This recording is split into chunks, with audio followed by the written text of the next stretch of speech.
नमस्कार, बहुत स्वागत है आपका हमारे छत्तीसगढ़ के इस खास बुलेटिन में। मैं हूं रीनू। बीजेपी सूत्रों के हवाले से बड़ी खबर है, जहां पीयूष गोयल की जगह जेपी नड्डा राज्यसभा में लीडर ऑफ हाउस हो सकते हैं। जी हां, वर्तमान में पीयूष गोयल राज्यसभा में लीडर ऑफ हाउस हैं। 2024 में पार्टी ने उन्हें उत्तरी मुंबई से लोकसभा का उम्मीदवार बनाया है और इस दौरान ये बड़ी जानकारी मिल रही है, जहां सूत्रों के हवाले से बड़ी खबर है कि पीयूष गोयल की जगह अब जेपी नड्डा राज्यसभा में लीडर ऑफ हाउस हो सकते हैं। वर्तमान में पीयूष गोयल राज्यसभा में लीडर ऑफ हाउस हैं, लेकिन अब ये बड़ा बदलाव पार्टी कर सकती है, जहां 2024 में पार्टी ने उन्हें उत्तरी मुंबई से लोकसभा का उम्मीदवार बनाया है और अब लीडर ऑफ हाउस बनाया जा सकता है। बीजेपी सूत्रों के हवाले से ये बड़ी खबर है, जहां पर जेपी नड्डा हो सकते हैं लीडर ऑफ हाउस और 2024 में पार्टी ने उन्हें उत्तरी मुंबई से लोकसभा का उम्मीदवार बनाया है। तो वहीं वर्तमान में पीयूष गोयल राज्यसभा में लीडर ऑफ हाउस हैं। तो ये तमाम जो बड़े बदलाव हैं बीजेपी पार्टी में देखने को मिल सकते हैं। बीजेपी सूत्रों के हवाले से ये बड़ी जानकारी मिल रही है, पीयूष गोयल की जगह अब जेपी नड्डा राज्यसभा में लीडर ऑफ हाउस हो सकते हैं। वर्तमान में पीयूष गोयल राज्यसभा में लीडर ऑफ हाउस हैं।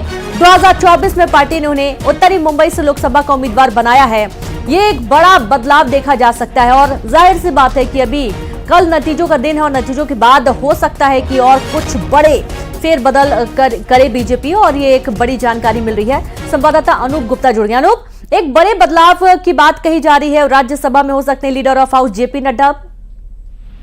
देखिए, आपको बता दूं कि जिस तरीके से बीजेपी ने लोकसभा में अपने बड़े नेताओं को, और खास तौर पे जो वो राज्यसभा से बड़े नेता आते थे, उनको लोकसभा चुनाव लड़ाया है। उसी में से एक पीयूष गोयल भी हैं, जो मुंबई से लोकसभा के उम्मीदवार हैं और जो संभावना जताई जा रही है कि पीयूष गोयल लोकसभा से चुनकर आएंगे। तो ऐसे में वो जगह जो राज्यसभा में सदन का नेता होते हैं, वो जगह खाली हो जाएगा। तो सूत्र बता रहे हैं, बीजेपी सूत्र बता रहे हैं कि उनकी जगह जेपी नड्डा, जो कि अभी बीजेपी के राष्ट्रीय अध्यक्ष हैं और राज्यसभा में सबसे वरिष्ठ नेता के तौर पर वो रहेंगे, उनको सदन का नेता बनाया जा सकता है। लेकिन देखिए, जो आधिकारिक रूप से इसकी घोषणा कल जब चुनाव परिणाम सामने आ जाएंगे, उसके बाद बीजेपी की तरफ से की जाएगी और सभी को इंतजार जो है वो कल के चुनाव परिणाम पर लगी हुई है और उसकी तैयारियां हो रही है बड़े तरीके से। और जिस बदलाव की बात कर रहे थे, तो एक बड़ा बदलाव ये भी होने वाला है कि चुनाव खत्म होने के बाद बीजेपी का अगला राष्ट्रीय अध्यक्ष कौन होगा, इसका भी फैसला होगा। तो ये तमाम चीजें हैं जिस पर अभी आने वाले वक्त में इंतजार करना होगा। बहुत बड़े बड़े जो तब्दीलियां हैं वो बीजेपी के अंदर होने वाली है। जी बिल्कुल, बहुत शुक्रिया आपका जानकारी के लिए अनूप। तो इस तरीके से बड़ी तब्दीलियां हो सकती है बीजेपी में। और अब आगे बढ़ेंगे, जहां इंतजार की घड़ियां खत्म होने वाली हैं। कुछ ही घंटों में लोकसभा प्रत्याशियों के भाग्य का फैसला हो जाएगा। 4 जून यानी कि कल प्रत्याशियों के भाग्य का पिटारा खुलेगा। छत्तीसगढ़ में भी लोकसभा चुनाव में मतगणना की तैयारी पूरी कर ली गई है। छत्तीसगढ़ में 11 लोकसभा सीटों के लिए 220 प्रत्याशियों के भाग्य का फैसला होगा। पहले 41,877 डाक मतपत्रों की गिनती होगी और मतपत्रों की गिनती के बाद सुबह करीब 8:30 बजे ईवीएम खुलेगी और इस दौरान पुलिस के 12,000 से ज्यादा जवान ड्यूटी में तैनात रहेंगे, मतगणना स्थल पर तैनात रहेंगे। किसी भी तरीके का कोई गड़बड़ ना हो या फिर सुरक्षा के लिहाज से हर तरीके की व्यवस्थाएं चुस्त दुरुस्त रहे, इसलिए 12,000 से ज्यादा जवानों की तैनाती की जानी है।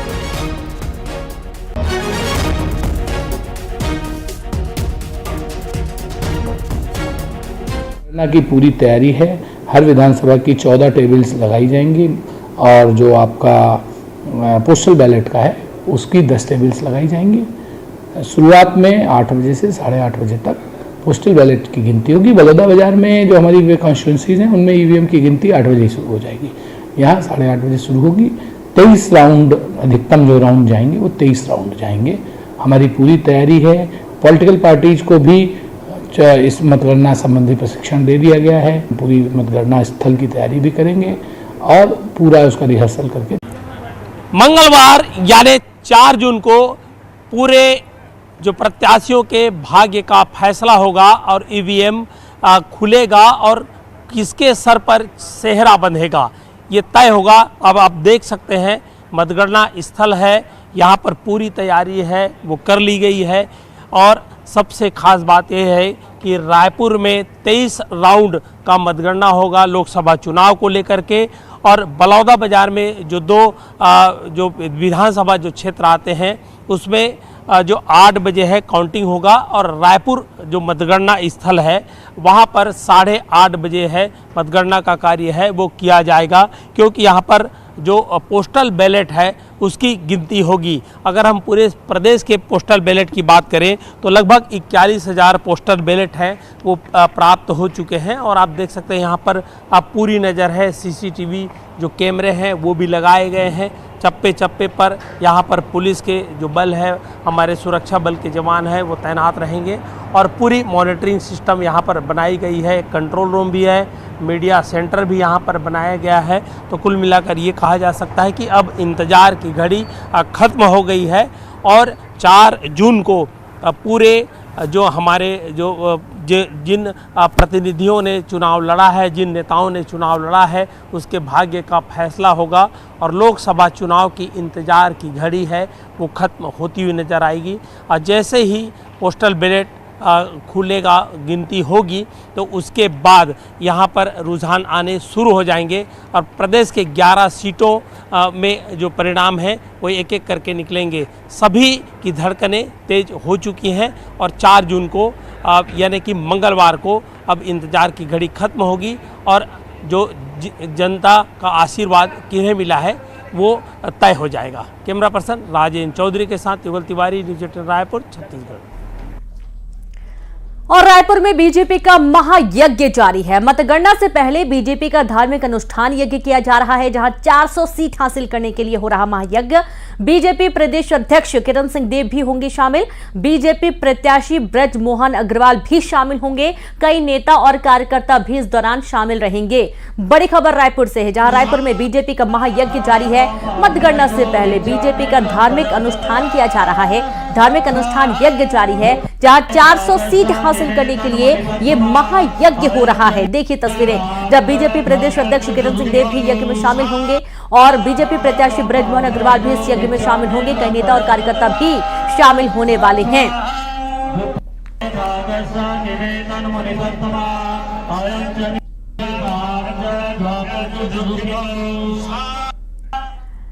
खबर रायपुर से, जहां बीजेपी पर सुशील आनंद का वार। बीजेपी के महायज्ञ पर सुशील आनंद शुक्ला का तंज कि बीजेपी को डर घबराहट है, भरोसा नहीं है। एग्जिट पोल आने के बावजूद बीजेपी डरी हुई है। इज्जत बचाने के लिए भगवान की शरण में। उन्हें पता है इस बार वापस नहीं आने वाले।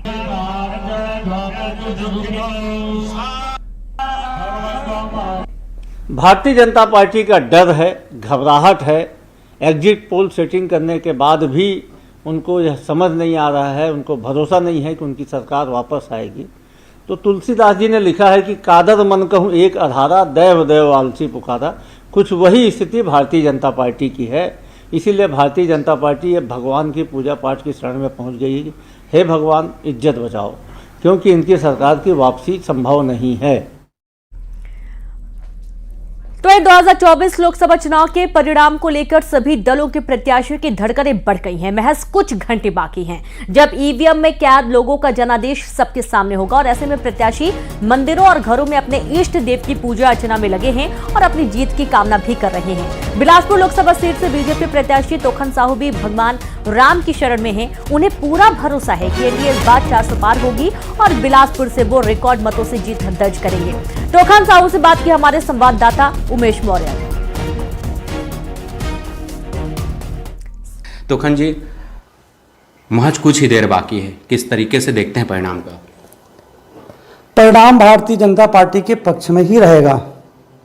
जहाँ पर कृपा राम की हुई और ता पर कृपा करी सब कोई। जहाँ भगवान राम की कृपा है वहाँ सब लोग कृपा करेंगे। क्या चल रहा है? कुछ ही देर बचा हुआ है, काउंटडाउन शुरू हो गया है। क्या लगता है परिणाम? क्या पिछले बार की तुलना में इस बार ज़्यादा अच्छे मतों से आप जीत रहे हैं? क्या लगता है?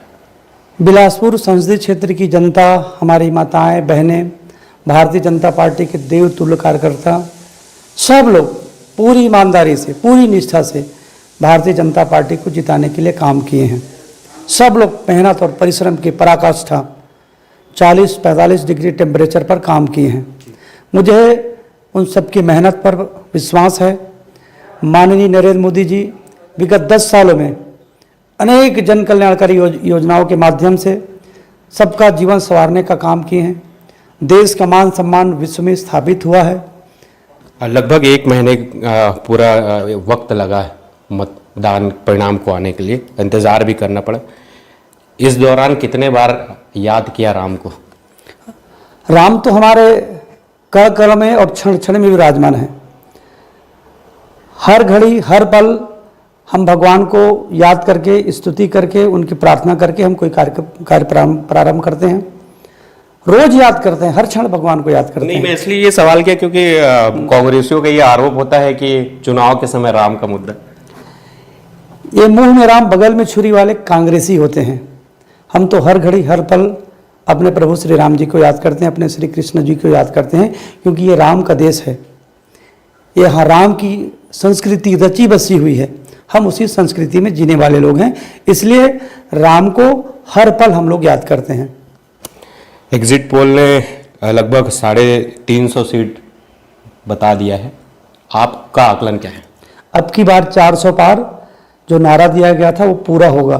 उस 400 के साथ आप भी जा रहे हैं? बिल्कुल, सवाल ही पैदा नहीं होता। बिलासपुर संसदीय क्षेत्र की जनता, हमारी माताएं बहनें आरती सजा करके, फूलमाला पहना करके आशीर्वाद दिए हैं, और जो आशीर्वाद दिए हैं वो मुझे मतदान भी किए हैं भारतीय जनता पार्टी के पक्ष में, इसलिए प्रचंड जीत होगी। लोकसभा बिलासपुर के सांसद के प्रत्याशी रहे हैं और इन्होंने दावा किया है कि 400 पार होगा और उसमें इनका भी एक सहभागिता रहेगी। ये भी दिल्ली जाएंगे जीतकर। न्यूज़ 18 के लिए बिलासपुर से उमेश मौर्य। वोटों की गिनती से एक दिन पहले कांग्रेस ने एक बार फिर जीत का दावा किया है। छत्तीसगढ़ कांग्रेस संचार प्रमुख सुशील आनंद शुक्ला ने एग्जिट पोल में एनडीए को मिल रहे बहुमत पर सवाल उठाए। उन्होंने कहा कि साल 2004 में अटल बिहारी वाजपेयी की सरकार बनाने का दावा किया गया था, लेकिन मनमोहन सिंह प्रधानमंत्री बने। उसी तरह इस बार बीजेपी के 400 पार के दावे की हवा निकलेगी और राहुल गांधी इस बार देश के प्रधानमंत्री बने।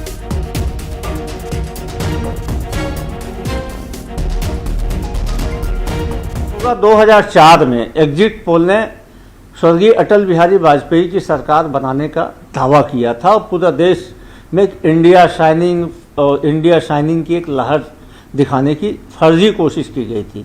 लेकिन इस देश के प्रधानमंत्री बने थे श्री मनमोहन सिंह। कुछ वही स्थिति आज भी है। 400 पार की जुमलेबाजी की हवा 4 तारीख को निकलेगी। इस देश में इंडिया गठबंधन के नेतृत्व में कांग्रेस की सरकार बनेगी। माननीय राहुल गांधी इस देश के प्रधानमंत्री बनेंगे। एग्जिट पोल में लोकसभा चुनाव में बीजेपी की संभावित जीत से कार्यकर्ता काफी उत्साहित हैं। नतीजे आने से पहले नेता जश्न मनाने की तैयारी में जुट गए हैं। कार्यकर्ताओं ने मिठाई के ऑर्डर दे दिए हैं और ऐसा बीजेपी और कांग्रेस दोनों के कार्यकर्ता कर रहे हैं। बिलासपुर में भी नेता मिठाई की दुकानों में पहुंचकर एडवांस तक दे आए हैं।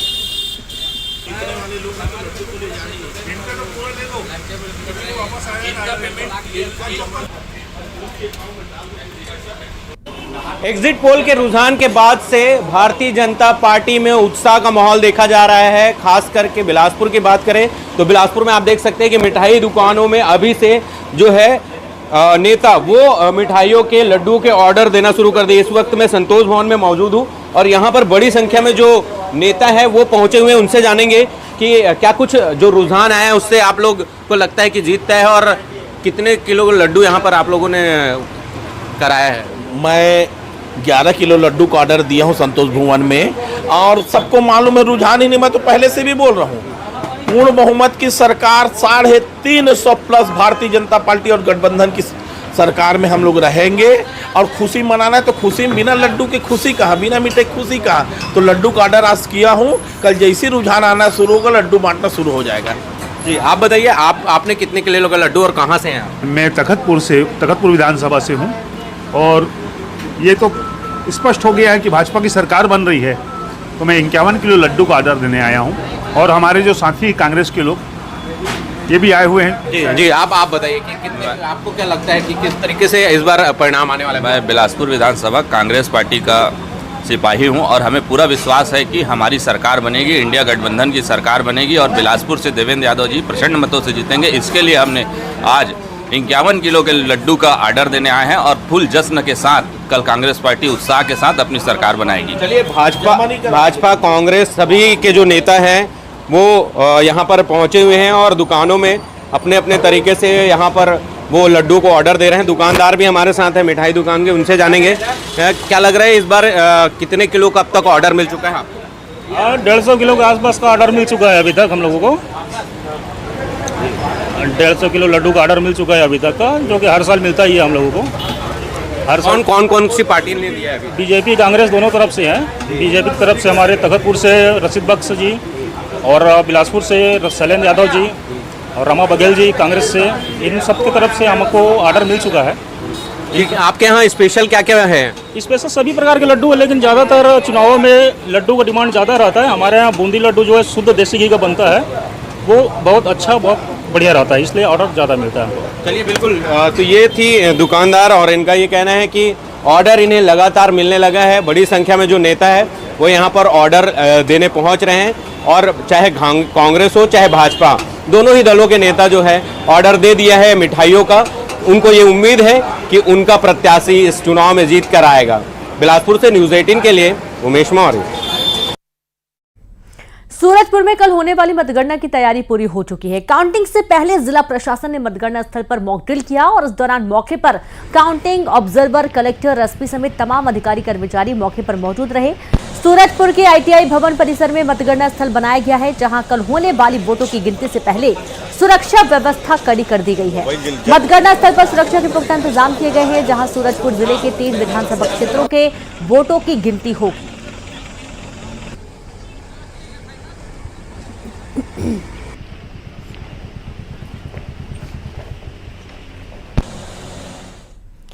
तो आज छत्तीसगढ़ में महतारी बंधन की चौथी किश्त जारी हो चुकी है। छत्तीसगढ़ सरकार ने जारी की चौथी किश्त महिलाओं के खाते में ट्रांसफर की गई है। राशि 1,000 रुपए की चौथी किश्त जारी की गई है। 70 लाख से ज्यादा महिलाओं के खाते में आई है रकम। और आप ये देखिए कि महतारी बंधन योजना के तहत महिलाओं के खाते में हर महीने 1,000 रुपए डाले जाते हैं और 70 लाख से ज्यादा महिलाएं हैं जिनके अकाउंट में 1,000 रुपए सरकार देती है। और महिलाओं को कहीं ना कहीं मजबूत बनाने के लिए ये महत्वपूर्ण योजना है और चौथी किश्त जारी हो चुकी है महतारी बंधन योजना की महिलाओं के खाते में।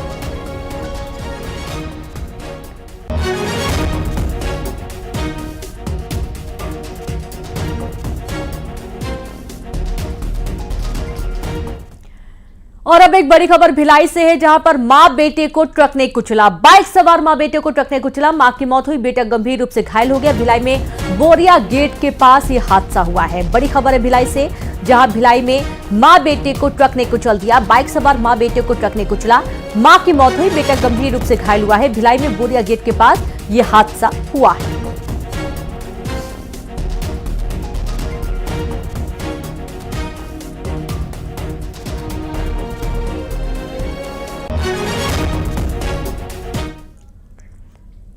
वहीं अंबिकापुर में दुकान में लगी भीषण आग पर काबू पाने की कोशिश की जा रही है। शॉर्ट सर्किट के कारण आग लगने की आशंका व्यक्त की गई है। दुकान की आग पास के होटल तक पहुंची। दमकल की 15 गाड़ियां आग बुझाने में लगी हैं। आकाशवाणी चौक पर यह अग्निकांड हुआ है और अंबिकापुर का पूरा मामला है, जहां दुकान में लगी भीषण आग पर काबू पाने की कोशिश की जा रही है। शॉर्ट सर्किट के कारण आग लगने की आशंका व्यक्त की गई है। दुकान की आग पास के होटल तक पहुंची। दमकल की 15 गाड़ियां मौके पर मौजूद हैं। आग को बुझाने के तमाम प्रयास किए जा रहे हैं। आकाशवाणी चौक पर यह अग्निकांड हुआ है।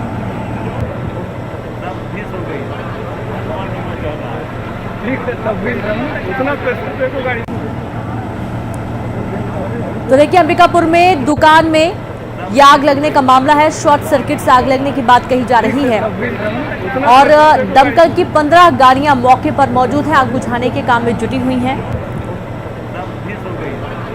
जहां शॉर्ट सर्किट के कारण आग लगने की आशंका और अब होटल तक आग पहुंच गई थी। 15 गाड़ियां दमकल की मौके पर मौजूद हैं।